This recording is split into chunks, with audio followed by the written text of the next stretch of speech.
Diagram हम लोग अभी देखेंगे सेल साइकिल का। तो सबसे पहले आपके दिमाग में आएगा कि ये सेल साइकिल है क्या। तो देखिए, जब सेल डिवाइड करेगा तो एक स्पेसिफिक सीक्वेंस को वो फॉलो करता है, जिसको अपन सेल साइकिल बोलते हैं, है कि नहीं।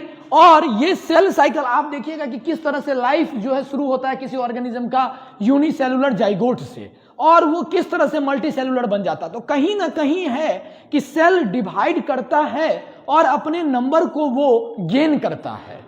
तो ये जो सेल जो डिवाइड करता है वो स्पेसिफिक सीक्वेंस को फॉलो करता है, और उसी स्पेसिफिक सीक्वेंस को हम लोग सेल साइकिल बोलते हैं। अब आप यहां पर डायग्राम देख सकते हैं सेल साइकिल का।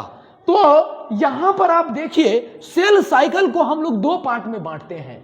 सबसे पहला इंटरफेज और दूसरा होता है एम फेज।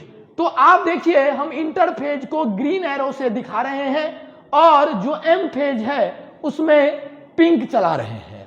इंटरफेज में जो सेल डिवीजन का साइकिल का जो फेज है उसमें सेल प्रिपेयर करता है अपने आप को, जो मटेरियल चाहिए, जो प्रोटीन चाहिए, जीनोम का डुप्लीकेशन, ये सारा कुछ वो इंटरफेज में करता है।